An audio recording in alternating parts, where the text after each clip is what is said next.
আলাইকুম, কেমন আছো তোমরা? আশা করি সবাই খুব ভালো আছো, সবার খুব সুন্দর একটা সময় কাটতেছে। আচ্ছা ঠিক আছে, তো আজকে হচ্ছে আমরা পড়বো এই চ্যাপ্টারের লাস্ট টপিক ফ্লিপ ফ্লপ। আমরা পড়বো হচ্ছে আজকে এই চ্যাপ্টারের লাস্ট টপিক ফ্লিপ ফ্লপ, ঠিক আছে?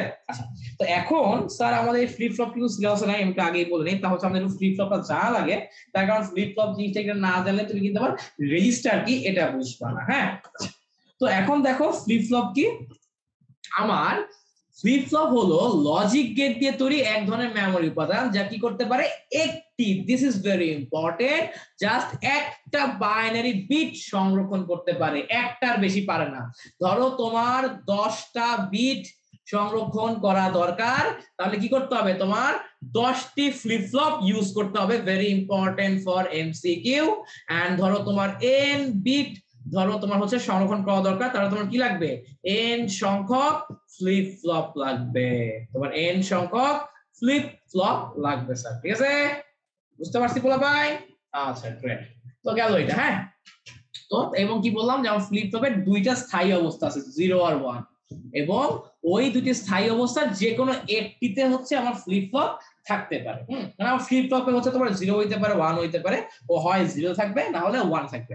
এবং আমার ফ্লিপ ফ্লপ কি, এটা লজিক গেট দ্বারা তৈরি, এবং এটা কি করে, এক বিট মেমোরি সংরক্ষণ করে, এক বিট একটা বাইনারি বিট সংরক্ষণ করতে পারে এট এ টাইম, ঠিক আছে? একটা বেশি কিন্তু পারে না। ওকে স্যার, এন্ড হচ্ছে আমার ফ্লিপ ফ্লপ দেখতে কিরকম হয় আমি তোমাদেরকে বলি, এই স্যার দেখো কাইন্ড অফ এরকম, ঠিক আছে? ওকে, এটা হচ্ছে আমার ফ্লিপ ফ্লপের গঠন। আমরা যে ফ্লিপ ফ্লপের তোমার ডিটেইলসে যাব না, ওইটা হচ্ছে আমাদের আউট অফ সিলেবাস। হ্যাঁ, আচ্ছা, তুমি দেখবা বইয়ে অনেক ধরনের ফ্লিপ ফ্লপ নিয়ে আলোচনা আছে, বাট ওগুলো কিন্তু সিলেবাসে নাই। এবং তুমি দেখবা বইয়ে কিন্তু সাইডে নিচে ছোট ছোট দেওয়া থাকে যে ফ্লিপ ফ্লপ সিলেবাসে নাই, কিন্তু এমনি জানার জন্য আলোচনা করা হয়েছে। আচ্ছা, তো ফ্লিপ ফ্লপে কি হয়, তুমি হচ্ছে যদি মানে ইনপুট দিলে আউটপুটটা হচ্ছে ফ্লিপ হয়, ইনপুট দিলে কি হয়, ইনপুট দিলে আউটপুটটা হচ্ছে ফ্লিপ হয়, ঠিক আছে? এই দেখো এখানে ইনপুট 0, আউটপুট দেখো কি হয়েছে, 1 হয়ে গেছে। এখানে দেখো আবার হচ্ছে ইনপুট 0, আউটপুটে কি 1 হয়ে গেছে। কিন্তু তো এই জিনিসটাই আসলে, এই জিনিসটাই যে হচ্ছে দেখো আমরা এখানে বলে দিছি, তোমার ইনপুট দিলে আউটপুট ফ্লিপ হয়, ইনপুট দিলে কি হয়, আমার আউটপুট ফ্লিপ হয়ে যায়। যেমন ধরো স্যার এই যে এখানে 0, এখানে 1, এখানে কি 1, এখানে 0, ঠিক আছে? আচ্ছা, তো এইটুকু গেল। এন্ড এরপর হচ্ছে আমাদের যে জিনিসটা আছে সেটা হচ্ছে রেজিস্টার। যেই জিনিসটা আমাদের এরপরে আসে সেটা হচ্ছে রেজিস্টার।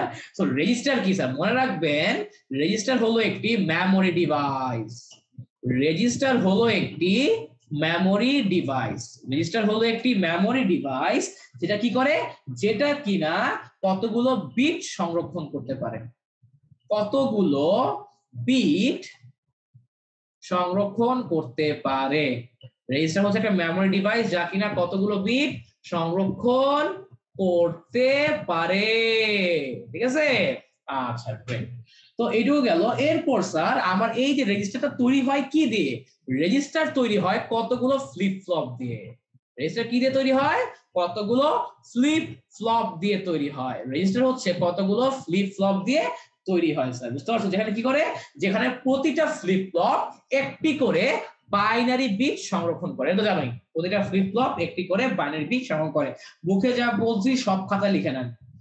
রেজিস্টার মেমোরি ডিভাইস, এটি কতগুলো বিট সংরক্ষণ করতে পারে, কতগুলো ফ্লিপ ফ্লপ নিয়ে রেজিস্টার তৈরি, এবং প্রতিটি ফ্লিপ ফ্লপ একটা করে বাইনারি বিট সংরক্ষণ করতে পারে। তো তার মানে মনে রাখবেন, আমার এন বিট রেজিস্টার মানে বুঝো, মনে রাখবা এন বিট রেজিস্টার মানে হলো আমার সেখানে এন সংখ্যক ফ্লিপ ফ্লপ আছে, আমার কি আছে সেখানে, আমার এন সংখ্যক ফ্লিপ ফ্লপ আছে, এবং এন সংখ্যক ফ্লিপ ফ্লপ হলো আমার এন বিট সংরক্ষণ করে, এন সংখ্যক বাইনারি বিট সংরক্ষণ করে, এন সংখ্যক বাইনারি বিট কি করে, সংরক্ষণ করে। আমি স্যার তোমাকে এতক্ষণ যা বললাম এগুলো থেকে বেশ অনেকগুলো এমসিকিউ পরীক্ষাতে অলরেডি চলে আসছে, বোর্ডে সামনেও আসবে। আমি এতক্ষণ মুখে যা বললাম এগুলো থেকে কিন্তু এক্সামে, বোর্ড এক্সামে কিন্তু এমসিকিউ চলে আসছে অনেকগুলা, ঠিক আছে? আচ্ছা, তো এইটা হচ্ছে আমার কই থাকে, তোমার রেজিস্টার হচ্ছে আমার এই যে সিপিইউ তে থাকে, কই থাকে, সিপিইউ তে থাকে, ঠিক আছে? এবং আমার রেজিস্টার মেইনলি যেটা করে, তোমার অস্থায়ী ভাবে ডেটা সংরক্ষণ করে, কি করে, অস্থায়ী ডেটা সংরক্ষণ, স্থায়ী না, ও হচ্ছে অস্থায়ী ডেটা স্টোরেজ করে রেজিস্টার, অস্থায়ী ডেটা স্টোরেজ করে থাকে। বুঝছো? এই হলো গিয়ে আমার কাহিনী, ঠিক আছে? আচ্ছা গ্রেট। তো এরপর স্যার তুমি হচ্ছে দেখবা তোমাদের বইয়ে হচ্ছে যে দেখবা যে হচ্ছে এরকম 4 বিট প্যারাল লোড রেজিস্টার আছে।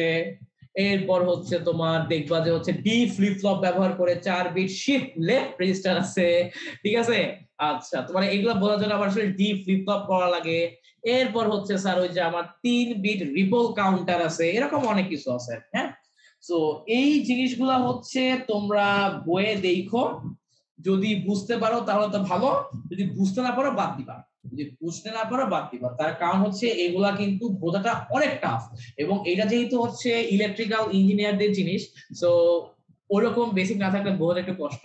সো যেহেতু বুঝতে কষ্ট হয় এই কারণে জাস্ট বাদ দিবা, কারণ আমার আইসিডি নিয়ে তো এত প্যারা খাওয়ার দরকার নেই। আমি তো তোমার বললাম আমি হচ্ছে এই আমি হচ্ছে অনেক কিছু বাদ দিয়ে দিয়ে পড়ছি আইসিডি পরীক্ষার আগে, মানে পড়ছি পরীক্ষার আগে আসি, মানে একদমই রিভিশন দিই নাই বা একদমই পড়ি নাই। এই পার্টটা একদমই পড়ি নাই, অধ্যায় 6 অনেক জিনিস হচ্ছে আমি পড়ি নাই, অধ্যায় 5 অনেক জিনিস আমি পড়ি নাই, যেগুলো পরীক্ষায় আসে না। যেগুলো পরীক্ষায় আসে না ওগুলো নিয়ে আমি হচ্ছে কেন স্ট্রেস দেব? আমার তো হচ্ছে অন্যান্য কঠিন কঠিন পড়ার মতো জিনিস আছে, আমার তো সহজ জিনিসগুলোই পড়তে হবে, কারণ পরীক্ষা হলে সহজ জিনিসই গুলো হয়, ঠিক আছে? তো এগুলো হচ্ছে তোমরা বই একটু দেখো, যদি মাথার মধ্যে ঢুকাবা, না ঢুকলে বাদ দিবা, শেষ। আচ্ছা, সো এন্ড দ্যাটস ইট, আমাদের হচ্ছে এই চ্যাপ্টারটা এই পর্যন্তই, ঠিক আছে? তো হচ্ছে সবাইকে হচ্ছে আমাদের সাথে থাকার জন্য ধন্যবাদ। এন্ড আমি তো বলছি এই চ্যাপ্টারটা তো দেখছো যে কত প্রায় 20 ঘন্টার মতো লেকচার হয়ে গেছে। তো আমি চেষ্টা করছি যে হচ্ছে আমার ফুল ডেডিকেশনটা দেওয়ার জন্য এখানে। সো কতটুকু পারছি জানি না, বাট আমার স্যার বেস্টটাই আমি দিছি, তোমরা বুঝছো কিনা আমি জানি না। আমি আমার সর্বোচ্চটা দিচ্ছি এখানে, এবং এতটা ডিপলি পড়ানোর চেষ্টা করছি, এত ডিপলি কেউ পড়াবে কিনা হচ্ছে আমি জানি না, হ্যাঁ। তো যেটা বললাম, যদি হচ্ছে কোথাও তাও আটকে যাও আমাকে ফেসবুকে নক দিও, ঠিক আছে? আমাকে ফেসবুকে নক দিও যে ভাইয়া এই জায়গায় হচ্ছে আমি হচ্ছে এই জিনিসটা বুঝি নাই, হ্যাঁ। এভাবে করে তোমাকে ফেসবুকে নক দিতে পারো, যেমন ফেসবুকে লিখে দিলাম। আর এছাড়া তো তোমাকে যেটা বলবো যে ইউটিউবে কমেন্ট করবা কিছু না বুঝলে, আমি হচ্ছে দেখে দেখে ইনশাল্লাহ কমেন্টে রিপ্লাই দিব ইনশাল্লাহ, ঠিক আছে? আচ্ছা, তো তাহলে স্যার হচ্ছে আজকে এই পর্যন্তই। তাহলে হয়তো দেখা হবে পরবর্তী কোনো একটা চ্যাপ্টারের লেকচারে। ততদিন পর্যন্ত সবাই ভালো থাকো, সুস্থ থাকো, সবাইকে আল্লাহ হাফেজ, টাটা।